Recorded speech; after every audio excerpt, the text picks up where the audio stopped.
Medio ambiente y los primeros pobladores. Bueno, para este subtítulo tenemos que recordar que a través de los procesos y de la teoría migracionista que se ha hablado sobre la teoría del poblamiento americano, se ha evidenciado muchas rutas que ha permitido identificar las oleadas sucesivas y la población de América como tal. Y en ese sentido a nosotros nos interesa muchísimo lo que ha pasado con América del Sur. En ese sentido, los grupos de población migrante se van a establecer bajo otra clasificación muy distinta a la europea o asiática dentro de los estudios de la arqueología. Por ejemplo, muchísimo se va a hablar del término paleoindio o paleoamericano. Entonces, el paleoindio siempre va a estar identificado a todos los estudios que se van a establecer en Norteamérica, y el paleoamericano lo que corresponde a Sudamérica. Entonces, el paleoindio, obviamente, identificando el ingreso por el estrecho de Bering a través de la zona de Siberia y Alaska por el lado norteamericano, se van a encontrar pues la arqueología y a los grupos arcaicos sedentarios como la cultura Clovis, por ejemplo, a la cual muchos de ustedes han podido escuchar a sus compañeros en las disertaciones que se han dado. Lo que nos corresponde hablar del paleoamericano, es decir, de los registros arqueológicos en territorio peruano-boliviano, porque ahí viene nuestra relación continua de la cultura, de los registros culturales andinos que se han dado. Vamos a encontrar a dos arqueólogos peruanos como Luis Guillermo Lumbreras y John Rowe, que van a dividir esta etapa del desarrollo y el proceso evolutivo de las culturas, es decir, desde el periodo del nomadismo al sedentarismo, es lo que nos va a presentar en un cuadro cronológico estos dos arqueólogos. Y obviamente lo van a determinar por horizontes y por periodos. El horizonte no es más que aquella etapa en la cultura, que una cultura se ha desarrollado y ha ejercido influencia cultural, por si acaso, ¿ya? Y que de alguna manera consideran como la panacea, el lugar de donde se han originado los demás grupos culturales. Entonces, ¿cómo podemos entender un intermedio, un periodo intermedio? Que no es más que la etapa que está entre dos horizontes. Entonces tenemos los horizontes tardíos y los horizontes tempranos, y al medio de ellos está el periodo intermedio. Dentro del caso boliviano, por ejemplo, vamos a ver también registros que van en similitud a la arqueología peruana, van a tener la misma clasificación por horizontes, y teniendo a arqueólogos importantes como Dick Ibarra Grasso, Rivera Casanovas, Albazardín, Jordan, que nos van a ayudar mucho a comprender el periodo arcaico del territorio boliviano, como el caso de Vizcachani con Dick Ibarra Grasso, por ejemplo, en un texto que se llama 30.000 años de prehistoria boliviana. Creo que gentilmente uno de sus compañeros lo ha pasado al grupo de WhatsApp, y que sería muy importante leerlo, ya que nos habla todo lo que es el registro de la cultura vizcachana y todo lo que conlleva a los registros de la cultura arcaica o lítica del periodo, bueno, del registro boliviano dentro de los estudios de la arqueología. Sobresale entonces, dentro de la importancia de este estudio de los horizontes en Bolivia, la situación de los cazadores y recolectores en el caso boliviano. Y eso es importante porque el medio y el medio contextual a donde se han ido ambientando estos cazadores recolectores van a tener dos etapas. Aquellos primeros cazadores recolectores que van a pasar por las rutas que hemos estudiado con la teoría del poblamiento americano, y posteriormente vamos a tener los cazadores especializados, aquellos que han entrado en un sedentarismo y en una constante transhumancia o movilidad estacional de cazadores recolectores, pero ya dentro de lo que son los territorios tanto norteamericanos o sudamericanos. Entonces, esto es lo que justamente la arqueología va a estudiar, la arqueología tanto peruana, boliviana, y los diversos medios y variaciones paleoclimáticas que han permitido el estacionamiento posterior de estos grupos. Los estudios se lo registran desde los 20.000 años, es decir, desde mi primer proyecto migracional, y los estudios para adelante, es decir, aquellos grupos culturales que han entrado en una movilidad en el propio territorio, se les van a determinar desde los 10.000 años para identificarlos y establecerlos como los primeros grupos culturales americanos o paleoamericanos, como así se los conoce. Para el caso del Perú vamos a tener a Jaiwa Machay, a Telal Machay, a Pancha Machay, a Aucumochay, a Panalauca o al Puente en el Valle de Ayacucho como grupos arcaicos o líticos, que vamos a ver un cuadro y lo van a identificar que entre estos dos autores, tanto en Lumbreras como Ro, van a tener una clasificación muy particular. Para el caso boliviano, entonces, la cultura mucho más tarde va referenciada como grupos arcaicos, así se lo van a definir para el caso de la cultura vizcachani. Dentro de lo que va a ser la predominancia del medio ambiente para el caso boliviano, es atractivo hablar de una cuenca, de la cuenca del lago Titicaca, pero la arqueología nos trae también un estudio que antes de conocer como la cuenca del lago Titicaca, se la conocía bajo un término mucho más adecuado como una sola cuenca. Es decir, que existía una cuenca única antes de conocer la cuenca del Titicaca y la cuenca del Popo. Por ejemplo, se le conocía como el lago Minchín. Todo este trayecto que lleva el Titicaca y lo que lleva el trayecto del lago Popo, que era,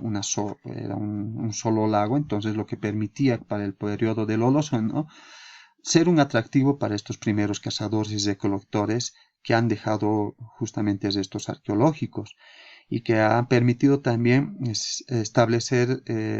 procesos migratorios constantes o de movilidad constante o estacionaria, como se le ha ido definiendo. Entonces, este lago Minchín, o también llamado el lago Tauca, se dice que se ha dividido hace 10.000 años en 3 lagos pequeños, de los cuales el lago Popó llega a ser uno de ellos, ¿no? Y el Titicaca el segundo. Entonces, ahí nos demuestra esta condición medioambiental para estos cazadores recolectores que posteriormente van a entrar en un sedentarismo con otras características culturales. Entonces, la domesticación de plantas y animales va a ser el otro elemento importante. Para el caso de las plantas, vamos a distinguir en el trayecto territorial 3 zonas, por ejemplo, las zonas costeras, los valles y el altiplano propiamente, también conocido como la puna, donde vamos a registrar el tipo de domesticación de planta. En el caso de los valles vamos a tener al maíz como un elemento primigenio e importante para la subsistencia de los grupos ya sedentarios, y posteriormente en el lado del altiplano o de la puna vamos a tener a la papa o a este tubérculo que va a ser como un medio de subsistencia muy importante, y posteriormente su deshidratación que le va a permitir una complementariedad alimenticia a través de otros recursos y otro tipo de plantas que van a ir explotándolo. Para el lado de la costa, los mariscos van a ser los elementos de explotación y todo lo que le ofrece el mar, y por eso este tipo de grupos costeros no van a tener un mayor desarrollo si no van a tener territorios tanto en los valles como en la parte de la puna, ¿ya? Que eso también la vamos a ver con los grupos que vamos a ir estudiándolos. Entonces, estos grupos siempre van a ir modificando lentamente a base de una economía estacionaria, que a lo posterior se van a convertir en pastores y van a tener un traslado estacionario a zonas de dominio de piso ecológico, y que esto va a permitir que de alguna manera entre también en un grado de un calendario ritual y agrícola. El dominio, perdón, el dominio del agua, del suelo y el clima va a ser importante también porque las fuentes de agua como los lagos o los ríos o los ojos de agua van a ser importantes para el proceso y la explotación del recurso de la tierra. Entonces, los grupos que van a ser fortalecidos y van a tener van a condensar una urbe muy importante, es lo primero que van a tener como propiedad privada, entre comillas, por favor, que de alguna manera van a diezmar a pequeños grupos o grupos familiares que se van a extender a lo largo del territorio peruano-boliviano. Entonces, tres elementos importantes que se van a ir viendo: la disposición de tierras aptas para la agricultura, la disposición de suficiente agua y el manejo apropiado del clima. Es decir, ahí viene el dominio de los pisos ecológicos. Cuando hablamos de estos tres elementos, nos hace entender entonces en este cuadro cronológico que nos presenta Lumbreros y John Rowe, que la vamos a tener también para el lado boliviano, y en eso quiero tener énfasis, el que por qué estamos estudiando algunos trayectos culturales peruanos. Hay que hablar de que estamos haciendo el estudio de la antropología andina, y para hablar de la antropología andina no tenemos que desfasarnos por límites fronterizos, ya que todo este territorio era conocido como el territorio del Birubiru, tanto lo que es hoy por hoy Perú y Bolivia. Por eso tenemos que entrar con este tipo de estudio también de ambos territorios. Entonces vamos a tener para este tipo de cuadros, como la de Lumbreras, por ejemplo, va a tener una distinta forma de terminológica, denominando para los primeros grupos elítico, que justamente son los primeros grupos migrantes o que han entrado por cualquier ruta, ya sea por Bering o por el Pacífico, y han establecido un periodo lítico, es decir, un registro de tipo de puntas de flecha. Luego vamos a tener un periodo arcaico, mucho más sedentario y estacionario, ¿ya? Después vamos a tener el formativo, es decir, un dominio de la agricultura, las culturas regionales, es decir, culturas mucho más condensadas que han generado una organización social, económica y política. Luego tenemos culturas imperiales, los estados regionales, es decir, vamos a ver estados desestructurados, y nuevamente vamos a tener un estado unificado como el Inca. Similar a eso nos va a presentar John Rowe, pero bajo una nomenclatura muy distinta. Por ejemplo, a él lo va a denominar precerámico, periodo inicial, horizonte temprano, intermedio temprano, horizonte medio, intermedio tardío y horizonte tardío, con las culturas de alto desarrollo que han posibilitado generar características muy distintas en relación de uno a otro grupo. Es por eso que se les va mencionando como grupos importantes. Entonces nosotros compartimos la misma realidad cultural, ya no podemos desfasarnos. Obviamente para el periodo de estados regionales o intermedio tardío, también como se lo conoce, nosotros vamos a tener a nuestros propios grupos culturales, que aquí no la estamos identificando, ya que es un cuadro cronológico específicamente peruano con sus estudios regionales. Pero haciendo continuidad de estos grupos regionales, vamos a tener pues nuestros grupos como los collas, los lupacas, los pacajes, los chuyis, los caracaras, los carangas, los soras, que van a estar como parte del intermediario, que las vamos a ir identificando también para no desestimarlos, que solamente no lo vamos a encontrar en este cuadro.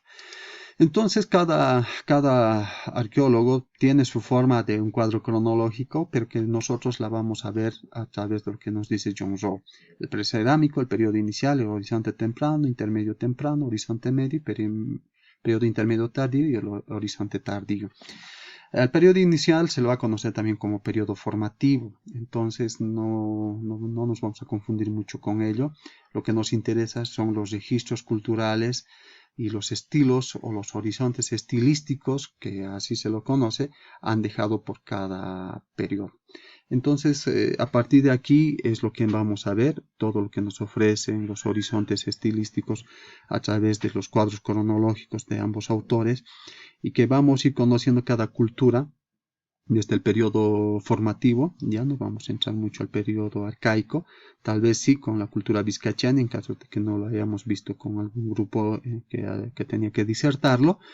Después, dentro del periodo formativo boliviano, vamos a ver a la cultura huancarani para el lado boliviano, y luego vamos a explorar lo que nos presenta el lado peruano, que es muy importante el periodo formativo, como la cultura chavín, por ejemplo,